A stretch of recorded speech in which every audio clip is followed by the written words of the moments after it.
toutes et à tous et bienvenue dans la suite de cette exploration dans le monde du théâtre. Aujourd'hui, nous allons nous intéresser à cette discipline d'un point de vue plus technique.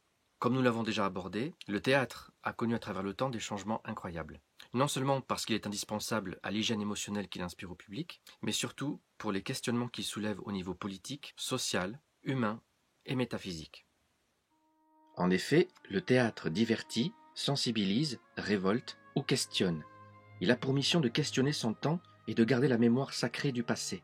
Mais revenons à la technique. Selon les époques, les théâtres n'avaient pas la même forme, ni les mêmes termes techniques.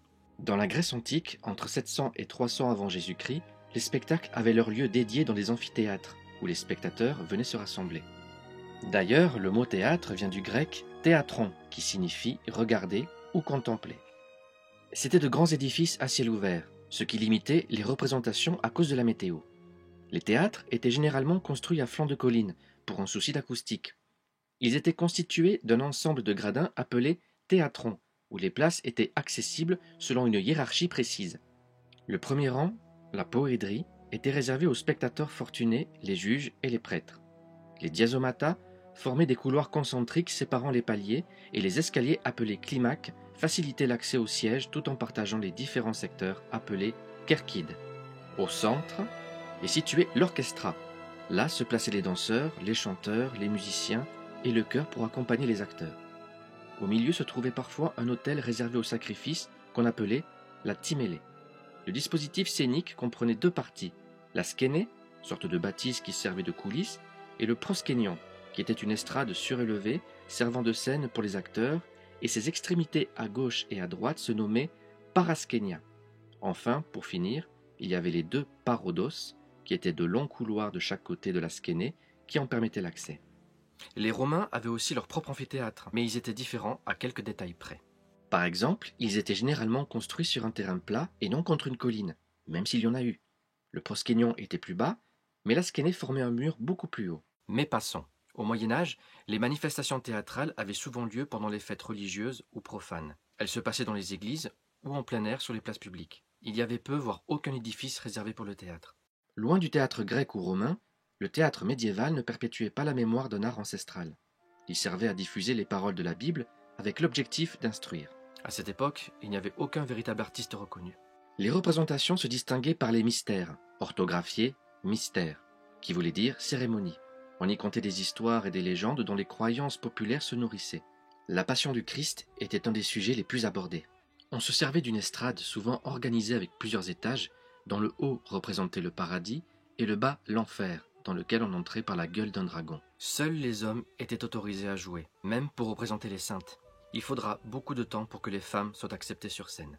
De l'autre côté, il y avait les farces qui détournaient ce que l'Église voulait instaurer par les cérémonies en jouant un peu partout, dans les tavernes ou les places publiques. Il suffisait d'une estrade qu'on détruisait souvent après et on y ridiculisait les nobles, tout en détournant les besoins du peuple, l'argent, la nourriture et l'amour. Il y avait également d'autres genres, comme les fabliaux, petites histoires simples et amusantes, les sottis, genre de pièces politiques, et le mime. La période de la Renaissance se débarrasse du théâtre médiéval. On parle de rupture pour ressusciter le théâtre antique. Je vous parlais des sottis précédemment. Ce genre qui critiquait la politique a été complètement éradiqué, afin que les souverains reprennent le contrôle sur le divertissement populaire. L'Église se débarrasse aussi des mystères, préférant les doctes aux acteurs. Il faudra attendre aux environs du XVIIe siècle pour que le métier de comédien revienne, malgré les réticences persistantes de l'Église. Il y a d'un côté la tragédie et de l'autre la comédie. Il faut respecter les trois unités, le temps, le lieu et l'action. Voir la première vidéo. La tragédie doit respecter la bienséance avec un langage noble et soutenu, sans aucune familiarité comique. Le sujet est puisé dans l'histoire, les légendes ou la Bible. Les héros doivent être de rang élevé et la tragédie doit contenir 5 actes. Et en vers, s'il vous plaît. La comédie, elle, se détache de la fantaisie et s'intéresse plus au naturel, au vraisemblable et aux analyses psychologiques. À cette époque, 4 troupes dominent. La troupe royale, la troupe du théâtre du Marais, la troupe du roi, celle de Molière, qui deviendra l'illustre théâtre, et les comédiens italiens. Elles ont un lieu où se produire et les codes changent. On joue sur une scène, avec de vrais costumes, les femmes sont présentes dans les troupes, et on utilise des termes bien précis pour évoluer dans cet espace. Pour différencier la gauche et la droite du plateau, on disait côté roi ou côté reine, en respectant leur place habituelle depuis le public. Mais c'est après la Révolution française qu'on utilisera les termes cour et jardin, qui viennent de la Comédie Française. Celle-ci, installée dans la salle des machines du Palais des Tuileries, avait alors un côté qui donnait sur la cour du Louvre et l'autre sur le jardin des Tuileries. Jusqu'à nos jours, voici les termes encore utilisés par respect et tradition, voire pour conserver le mystère d'une certaine magie dans le théâtre. Voici le schéma d'un plateau de théâtre. Le plateau est appelé cadre de scène, qui est l'espace consacré au spectacle. Ce cadre de scène est fragmenté en plusieurs parties permettant aux acteurs de mieux se repérer. La gauche se dit donc jardin et la droite se dit cour. La face et le lointain sont les deux extrémités du plateau. Au bord de la scène, nous avons la rampe, qui généralement est bordée de lumière. Le rideau de scène garde le mystère et la magie, mais techniquement, il permet les changements de décor et la mise en place. Entre la rampe et le rideau se trouve l'avant-scène. Les rideaux qui habillent les côtés de la scène et permettent les entrées et les sorties sont les pendrillons. Enfin, le centre se nomme le théâtre. Pour terminer, voici un petit lexique théâtral qui pourra vous permettre de mieux lire et comprendre une pièce. Acte.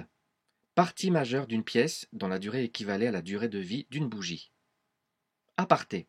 C'est lorsqu'un personnage parle seul sans que les autres personnages ne puissent l'entendre, ce qui rend le public privilégié. Didascalie. C'est une indication scénique donnée par l'auteur sur les intentions, les sentiments, les gestes, le décor, etc. Dialogue. Texte échangé entre deux personnages. Coup de théâtre.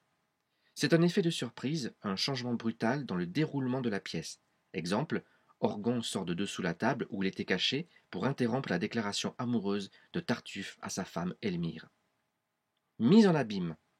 C'est représenter un élément à l'intérieur d'un élément du même type.